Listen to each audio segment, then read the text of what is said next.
our first video chat, we focused on the importance of the first 2 weeks after birth in the establishment of breastfeeding and lactation. In our second video chat, we focused on what to expect during the maternity hospitalization and how to get breastfeeding off to a good start. In our third video chat, we focused on tips for surviving the first week at home while you're breastfeeding. For this video chat, we're going to talk about certain maternal health conditions that may cause problems with breastfeeding. Until recently, we really didn't know that some maternal health conditions can increase the chances of breastfeeding problems, even when babies are born full-term, healthy, and eager to breastfeed. Talking about these conditions is really difficult because a mother might think, I just won't try if I know I'm going to have problems. Or she might stop breastfeeding early because her self-confidence is shaken or weakened. However, it's important to know which conditions may affect lactation so that mothers are not caught off guard after the baby is born. It's also important to have a plan in place to get the right breastfeeding help in the early days after birth. This video chat reviews maternal health conditions that may increase the chances of breastfeeding problems and describes what to watch for during the first 2 weeks. First of all, keep in mind that a health condition may increase the chances of breastfeeding problems in general, but it does not mean that you will have problems. For example, in my practice in newborn intensive care, I routinely help mothers who have several of these conditions and are using a breast pump and are separated from their babies. Many of these mothers go on to make plenty of milk, but most had a temporary or short-lived delay in milk production during the first week after birth. This is actually the case with many, but not all, maternal health conditions. A slow start with milk production, but catching up within a week or two, and after that, going on to breastfeed as planned. With other less common health conditions, mothers may be able to make some milk, but not always enough milk to breastfeed exclusively.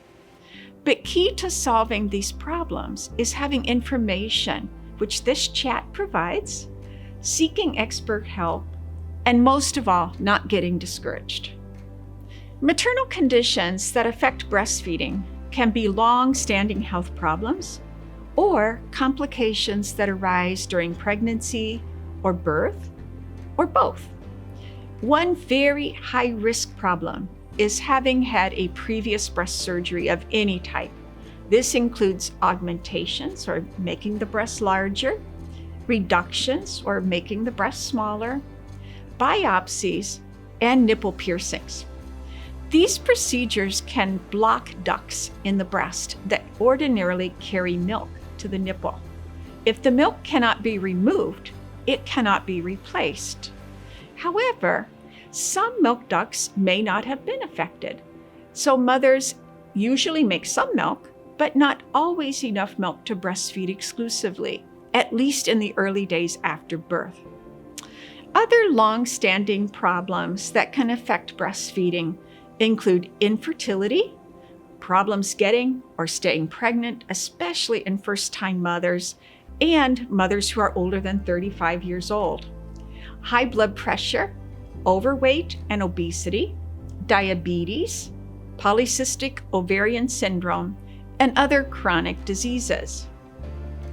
During pregnancy, a very high-risk condition is the lack of increasing fullness in the breasts, especially in combination with another condition such as those just discussed: age over 35, history of infertility, polycystic ovarian syndrome, or the inability to fully breastfeed a previous baby if you have had excellent support to make breastfeeding work. These symptoms suggest that the breast may not have the number of milk-making cells needed for full lactation. So while some milk production is likely, exclusive breastfeeding may not be. Other pregnancy and birth complications include preeclampsia and other blood pressure-related problems, greater than normal blood loss during delivery, bed rest during pregnancy, preterm birth, and cesarean delivery. Also, while most medications to treat these conditions are completely safe with breastfeeding, they may slow down early milk production. Maternal overweight and obesity affects about 3/4 of all women of childbearing age and has been linked to several breastfeeding problems, especially the temporary delay in early milk production. Some mothers with this problem go on to make enough milk, but others do not. Mothers with overweight and obesity often have trouble positioning their babies at the breast to feed, so some of the problems may be due to ineffective or inefficient milk removal on the part of the baby. A lactation specialist can help with special breastfeeding positions in these situations.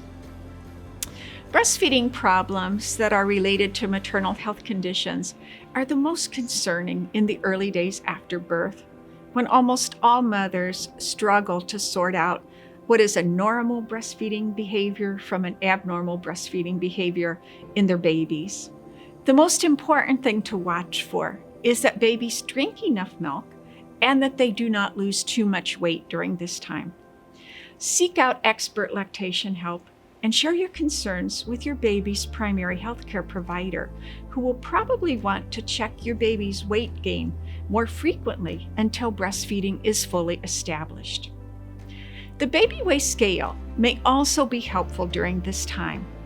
This very accurate baby scale can be rented and used in the home to measure how much milk a baby drinks during breastfeeding, or it can be used each day to weigh your baby in order to monitor your baby's weight gain. Discuss this product with the lactation specialist and your primary care provider to see if it would be helpful for you during the first 2 weeks at home. So we'll end our video chat today with 4 takeaway messages.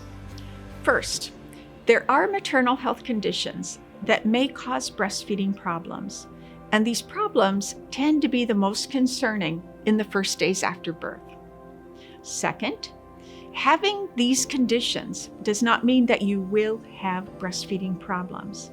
Instead, it means that you should watch your baby closely to make sure that your baby drinks enough milk and does not lose too much weight.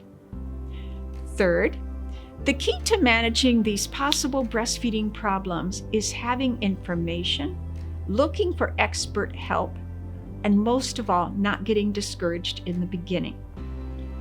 And finally, the baby weight scale can be used to measure how much milk your baby drinks at the breast, and can also be used to measure your baby's daily weight gain.